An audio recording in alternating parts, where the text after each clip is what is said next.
जय श्री कृष्ण, राधे राधे, जय जगन्नाथ, राम राम। एक बार फिर से आपका स्वागत है आपके अपने channel catch all colours with Aarti पे। बहुत बार ऐसा होता है कि हम किसी अपने को समय से पहले खो देते हैं या अचानक खो देते हैं और बहुत दुखी रहते हैं। आज की ये कहानी आपको हिम्मत देगी और हौसला देगी और कहीं ना कहीं आपको ये कारण बताने की कोशिश करेगी कि आखिर क्यों होती है किसी की अल्प आयु में मृत्यु। भगवान श्री कृष्ण ने गीता में ऐसा बताया है कि इस दुनिया के अलावा भी एक दुनिया है जहाँ पर लोग मृत्यु के बाद जाते हैं, जहाँ पर उनके कर्मों का हिसाब होता है। जो कुछ भी आपने यहाँ इस दुनिया में कमाया है भौतिक रूप से, वो सबको तो आपको छोड़ के जाना ही पड़ता है, पर आपने जो भी चीज़ें धर्म से और कर्म से कमाई है वो हमेशा आपके साथ जाती है, आपके दूसरे लोक में भी। तो चलिए शुरू करते हैं आज की कहानी और उम्मीद करती हूँ आज की कहानी आपको हिम्मत देगी और हौसला देगी अगर आप भी अंदर से टूट रहे हैं अपने किसी के खो जाने से। महाभारत की महायोद्धा और बाल अभिमन्यु के बारे में तो आप सबने सुना होगा। उनकी कहानियाँ बहुत प्रेरणा देती हैं आजकल के बच्चों को भी, और बहुत हमने सुनी है बचपन में। तो महाभारत के इस महान योद्धा अभिमन्यु के जरिए ही मैं आपको आज की कहानी समझाऊंगी। वो अकेले ही कौरव की पूरी प्रधान सेना को घायल कर दिया था उन्होंने। इस योद्धा का जन्म और मृत्यु एक ऐसा रहस्य है जो लोक और परलोक के ऐसे भेद खोलता है जिन्हें जानकर कोई भी हैरान हो जाएगा। इस असाधारण योद्धा का भगवान श्री कृष्ण का भांजा होना और महज 16 साल की उम्र में वीर गति को प्राप्त होना एक रहस्य है। दरअसल इनके जन्म से पहले ही इनके पिता ने इनकी मृत्यु की उम्र तय कर दी थी। और अगर आप ये सोच रहे हैं कि अर्जुन ने मृत्यु की उम्र तय की थी तो आप गलत सोच रहे हैं, क्योंकि अर्जुन तो मात्र 16 वर्ष के लिए ही इनके पिता बने थे। इनके असली पिता यानी मूल पिता तो कोई और ही हैं, जिनके प्रेम की वजह से अर्जुन अभिमन्यु अल्प आयु पैदा हुए थे।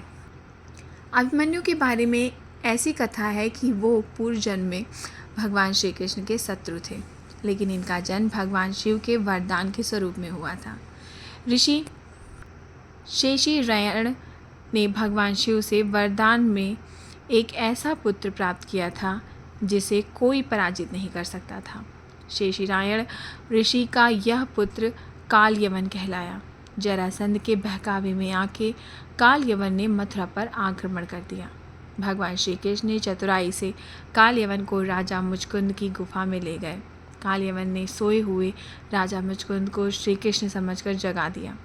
राजा मुचकुंद की नज़र काल यवन पर पड़ते ही वो जलकर भस्म हो गया, क्योंकि राजा मुचकुंद का वरदान प्राप्त था कि जो उसे नींद से जगाएगा वो भस्म हो जाएगा।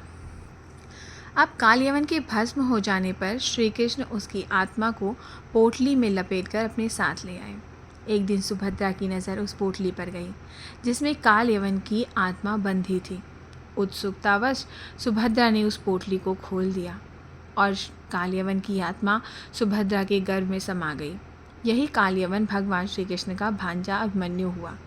जबकि अभिमन्यु के अल्प आयु को लेकर एक अन्य कथा महाभारत में मिलती है। पृथ्वी पर धर्म की स्थापना करने के लिए भगवान श्री कृष्ण अवतार लेने वाले थे। तब सभी देवी देवताओं से इसमें योगदान करने के लिए कहा गया। सभी देवी देवता इसके लिए तैयार भी हो गए। कुछ देवता स्वयं मनुष्य बनकर धरती पर अवतरित हुए तो कुछ ने अपने पुत्रों को भेजा।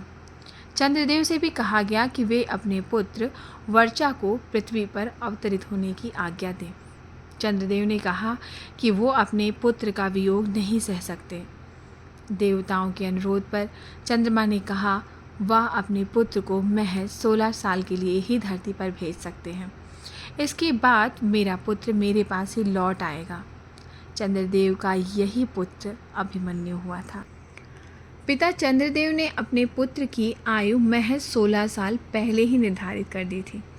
इसी कारण सुभद्रा के गर्भ में अभिमन्यु चक्रव्यूह में प्रवेश करना तो सीख गए, लेकिन जब चक्रव्यूह से निकलने का रास्ता अर्जुन बता रहे थे उसी समय सुभद्रा को नींद आ गई।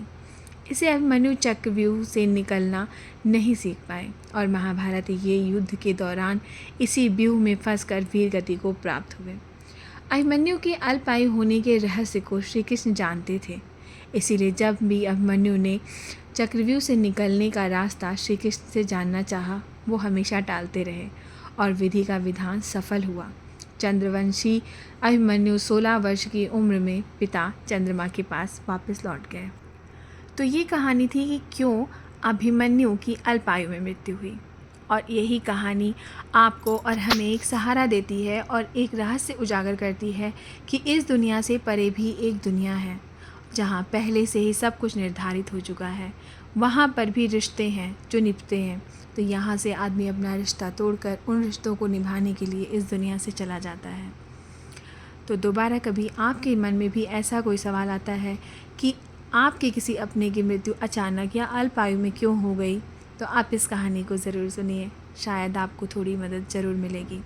फिर मिलेंगे ऐसी ही किसी कथा, कहानी और किस्से के साथ। तब तक के लिए जय श्री कृष्ण, राधे राधे, जय जगन्नाथ, राम राम।